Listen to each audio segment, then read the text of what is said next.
Okay, welcome back to the third video.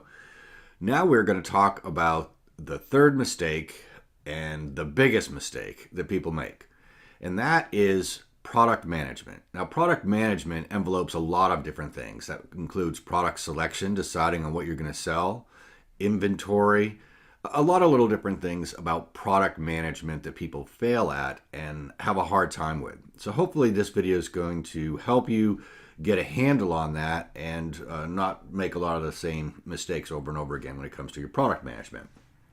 The first thing, let's look at product selection. This seems to be what people have the biggest trouble with, and that is product selection, choosing the right types of products.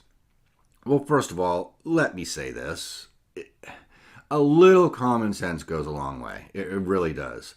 So if some group of people says that, hey, we have a list of 28 of the best items to sell on Amazon, and they send it out to 20,000 people, 20,000 sellers, don't pick those products. I mean, come on, everybody's going to, right? So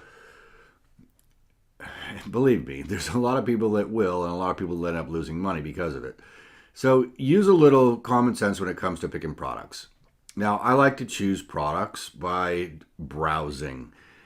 And I browse because it will inform me of a buyer's trend. So let's look at it. Let's give an example here of what I'm browsing. So I'm on Bed Bath & Beyond, and I go looking, and I specifically chose this to show an example. I go looking for items, and I think, hey, what's this? Barbecue grilling claws. This looks like it could be something cool. So let's check this out. So the first thing I want to do is I want to go to Amazon and look on Amazon, right? Now, if I look on Amazon and I see this, okay, it doesn't take brain surgeon to figure out that this product is saturated. They all look the same. And, they're all fighting for the same little piece of the pie. Well, I sold this product 2-3 years ago, and it was a #1 bestseller in the meat and carving forks. I think I was selling it for like $17.95, something like that. And there was one other person selling it, and that's it. Now there's tons of people selling it. Yeah, as a matter of fact, it was this Bear Paws that was the one that was selling it. Now there's tons of people selling it. Well, all of these people didn't decide to get in when they saw a saturated page like this, right? If you looked at it now, you wouldn't think, okay, yeah, I want to get in there. It looks good. It's obvious that it doesn't, so you wouldn't. So how do people end up doing this?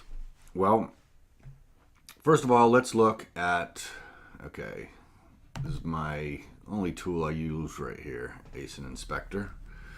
I don't use any of the other tools and stuff. There's a lot of them out there, but I don't really use them. A couple of them, a couple of keyword tools and stuff like that, but for the most part, no. This is the only thing I use. This is going to give me all the information that I need to know really right away. Is there money in the market? Yes. So, I could see that there is some money here, but, obviously I'm still not going to do it because it's so saturated. But the main thing that I want to look for is, I'm going to go in here, I'm going to check this out, and I want to go look on Alibaba. So let's just take the first one here and look on Alibaba. I'll just search for that and just search meat claws. All right. Now, on Alibaba, before the page looks like this, okay? Before it looks all saturated, over on Alibaba, it's going to look like this. A lot of sellers, okay? A lot of sellers.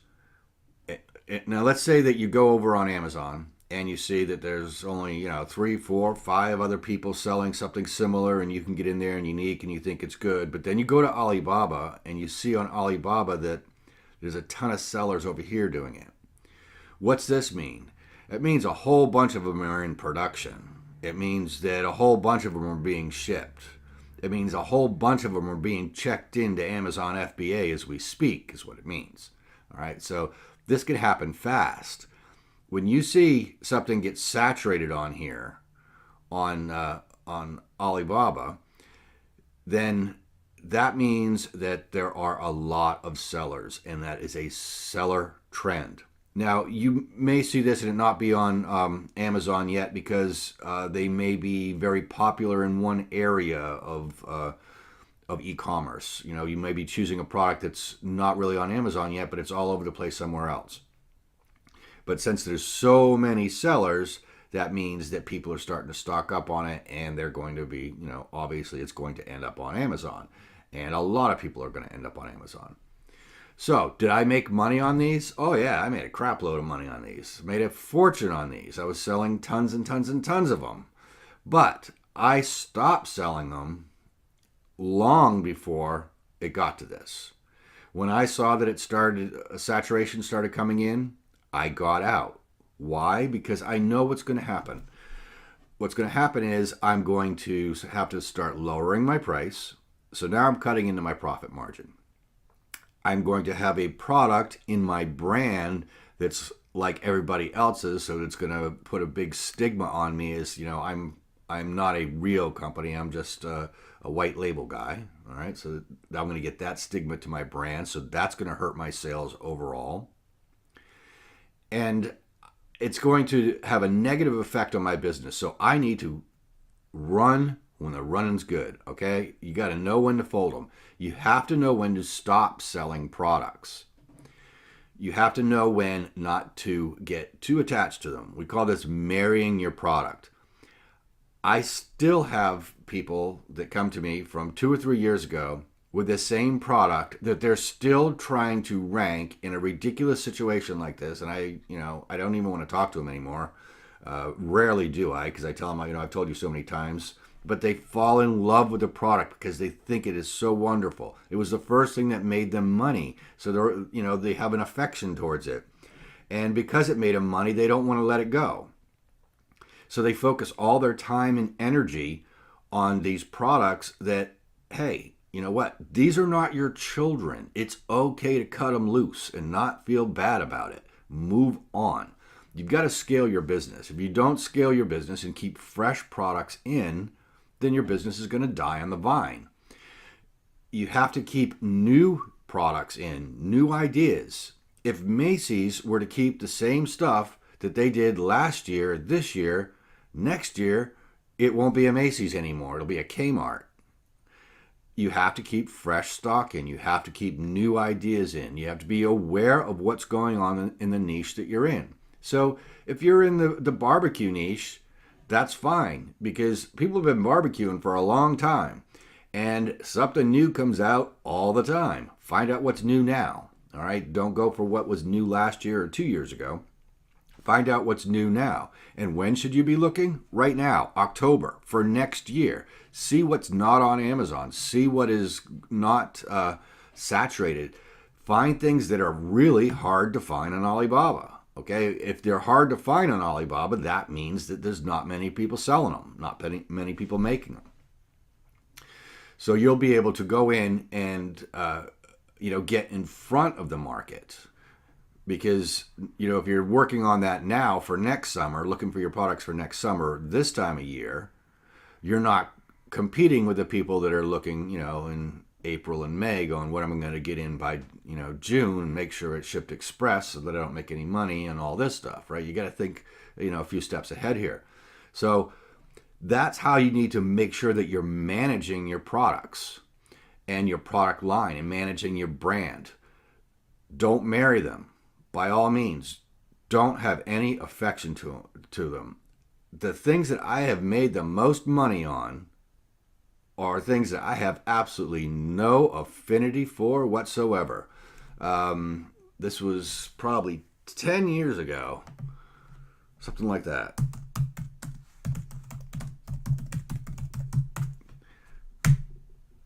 E-commerce, male yeast infection. Wow, now there's a product that you can really get behind. That you can really find a lot of love for this product. No, not so much, really. But you know what? I love that I made a fortune on it when this was a really hot keyword. And this was making, many, many thousands of dollars a day on this product. I'm not going to show you the exact product, but, for this keyword, that was huge. So I didn't have any affinity for that, and I knew when it was time to let it go. You need to make sure that you have that relationship with your products, that you really do not care if they live or die, because they're all going to die eventually. Unless you're doing something that is, heirloom quality, or something that is, extremely evergreen. If you're selling, tent pegs, they're probably not going to change too much. I'm talking about the trendy type items here, okay? The trendy type items that are, they come and they go. Don't get attached to them. Get attached to your brand. Love your brand. Marry your brand so that you can craft it and form it and start building out that brand. But remember that your attitude towards your brand should be very different towards the attitude towards your products. Don't confuse the two. The products are just things that support your brand. So to give you a good example on how what I mean by that, by branding a brand, let's take a look at something here. All right.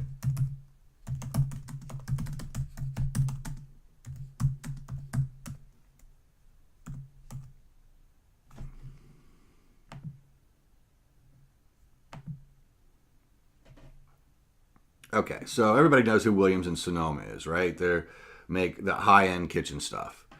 But let's take a look at their images. What do we notice here? Are they selling any?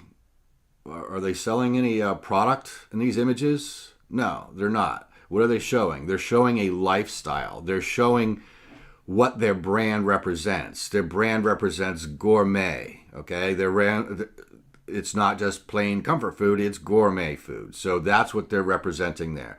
They're representing crafty here, okay? Higher end, more decorative. You know what Williams and Sonoma sells. That's what they're doing with their imagery here, right? This is what they're trying to portray. What they're not trying to do is, have a picture of a barbecue claw that says hot new item, sale 40% off. That's not branding. All right, that's selling. That's selling your product. That's advertising your product for sale. It's not branding. So fall in love with your brand by all means. Make it special. Make it really represent who your customer is, who that client is going to be, wants to be, is what you need to represent in your branding so that they can relate to it and feel comfortable buying your products. Now, if you have stuff like this that is saturated and, a million people are making it, that is going to hurt the one thing you're supposed to love. Okay? So don't do that. Get out of it. Don't try to make any more money, because even if you are making money, in the long run, you're going to lose money because it's going to hurt your brand. So know when to hold them, know when to fold them. When you're choosing products, think outside the box, all right? Don't go to the top 100 lists and think about, there's a ton of great stuff here that I can compete with. I think I can compete with these because there's only 8 sellers. And, think differently, all right? Think differently when it comes to your products. Look for things that other people aren't doing. Look in places that other Amazon sellers aren't looking. Forums, get on forums for, if you're in the baby niche, mom forums. If you're in the luggage niche, travel forums, anything. Look for different areas, join different groups, different communities, get on Facebook, join some groups, and be part of these people and find out what their interests are. You find out what their interests are, and then you go and look there, okay? Go look with whatever their interest is and see what pops up. And one good way of doing it is just going on. So let's just look. Let's do this. Just type in kitchen gadgets here. One thing that I like to do is not even go to websites and read any articles or stuff like that. Is just start looking through imagery and look for things that I've never seen before. And often you don't want to go to page one, you want to go a few pages deep so you can just find things that you've never really seen before. If you see something new, you can go and, what's this? Glass toaster of some sort. See, that could be something cool. I don't know. You can go and look on Amazon, see if they're selling that. And if nobody else is selling it, maybe it's a good product to get into. I don't know. But basically, just look around and find different things. But go and find, what the problems are first. Find out, what problems need to be solved, and then how you can solve them. And then, in the earlier video, we talked about pants being too tight in solving that problem, right? So let's see.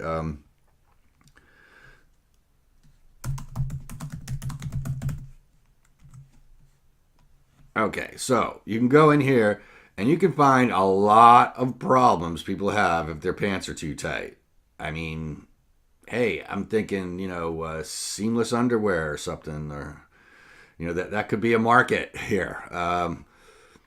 Maybe there's some, you see these rubber bands that they're using to keep their belts. Maybe there's some sort of attachment that you could use to help people after Thanksgiving dinner or something. Basically all I'm trying to say is think outside the box. Just don't go look for things the same way that everybody else does. Look for problems, okay? Look for problems, try to solve problems, and that's when you're really going to see a huge, huge difference in the fact that your products are selling like crazy and other people's products aren't. And they're wondering why. How are you always ahead of them? How are you always one of the big dogs? Because you're in front of the game, all right? You're looking for buyers' trends, not sellers' trends. Things that are new in the market and people are starting to catch on to. Not in the market and now saturated, so all the factories are making them, right? Because then it's too late. Think like Garcinia Cambogia for weight loss. People started selling that, and then before you know it, every private label nutraceutical company out there was sending out spammy emails to sell, wholesale Garcinia Cambogia. You need to stay away from those things, and it really is. Do some research. This is the only tool I recommend. I mean, there's other ones people are going to swear by, for this or for that, but I mean, you can get by on everything you need right in here. I think they got a pro version up now too. I don't know. I need to take a look, but anyways, go on, and if you're going to start building out your brand and you want to start making your brand the part that you love and not your products, then look into some different branding opportunities to display who you want to be, and then make sure that you use these in your listings. Okay, make sure you use this type of imagery in your listings so that people see who you are and who they can be if they're with you.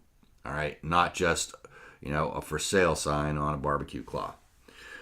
Okay, that wraps up video 3 and our 3 biggest mistakes. Now, if you can get your head around those 3 mistakes and really work on them and try to incorporate those into your business, you're going to see a tremendous amount of increase.